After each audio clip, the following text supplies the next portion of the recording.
Hello, welcome back to Small Hearts, Loud Voices.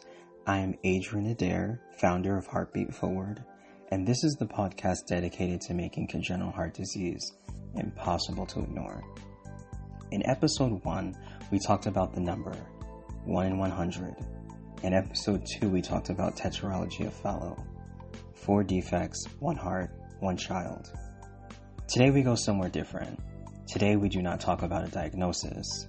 We do not talk about a procedure or a statistic or medical term. Today we talk about a room. A specific kind of room that every single family touched by congenital heart disease knows by heart. A room they would give anything never to have sit in.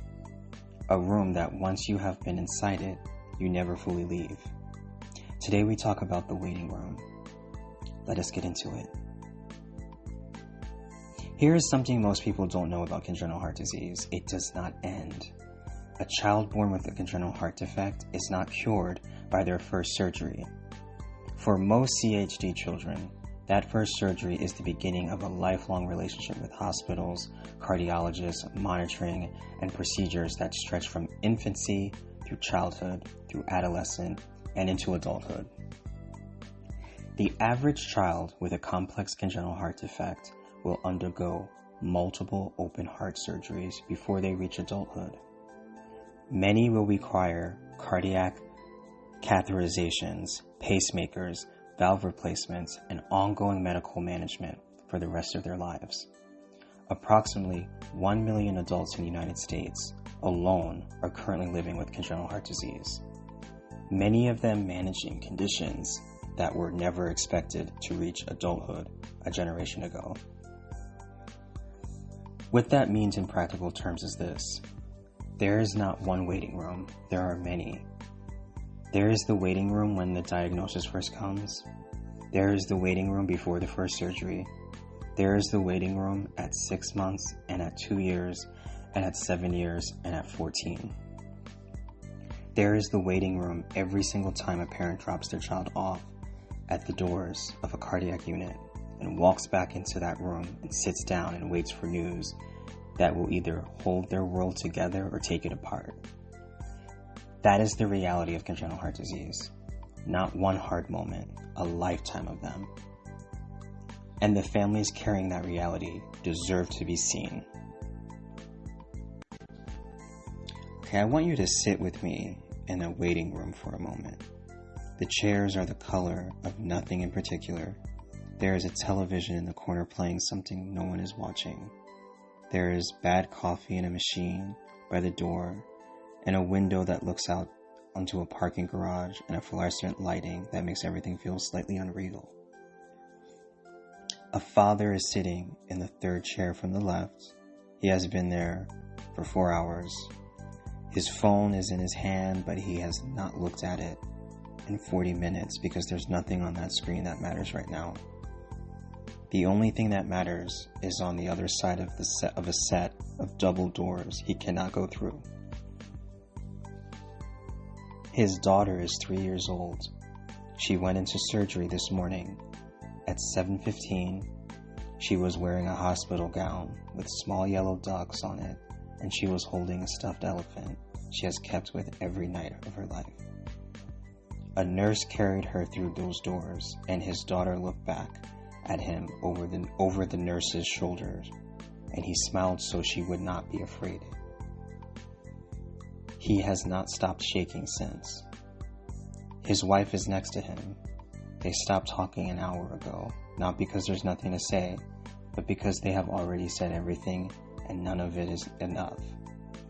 They are just present, 2 people sitting inside the longest hours of their lives, held together by the fact that they are sitting in the same room, breathing the same air. Around them are other families, a grandmother with a rosary, a mother with 2 small children climbing on the chairs beside her who do not yet understand where their brother is, a young couple who looks like they have not slept in 3 days because they have not. This is the waiting room. This is where CHD lives when it's not living in an operating theater or cardiac unit or a hospital bed.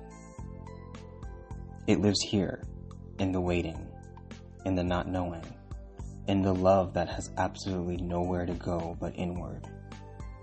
4 hours and 17 minutes after he sat down, a surgeon walks through the double doors. She's okay.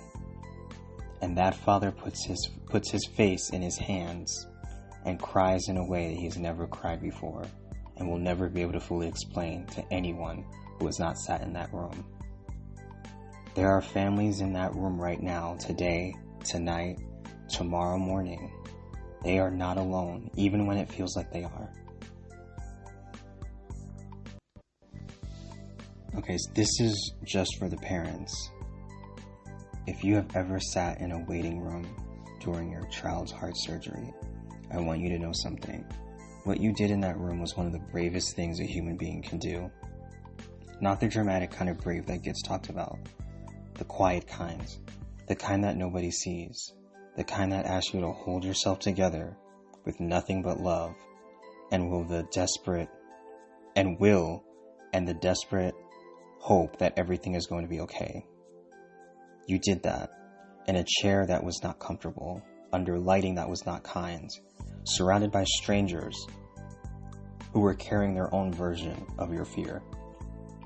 You showed up, you stayed, you waited, and that matters more than you really ever fully know. And to the parents who are heading toward that room for the first time, who are reading those words in the days before a surgery that feels too big to hold, I want to say this directly to you. You are more prepared than you think you are. Not because you know what is coming. You do not. Nobody does. But because the love you have for your child is the most powerful thing that is building. It will carry you through the waiting. It will carry you through the fear. It will carry you all the way to the moment when someone walks through those doors and tells you your child is okay.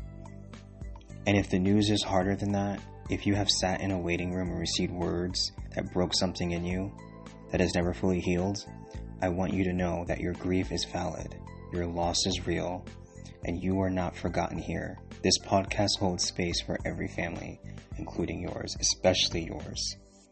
You are not alone, not in the waiting, not in the grief, not in any of it. So here's what I'm asking you to do today. If you have a waiting room story, I want to hear it. Not because pain should be performed, but because your story has the power to make another parent feel less alone in that room. That is worth something. That is worth everything. Share your story with the Heartbeat Forward community at heartbeatforward.org. Send it to us.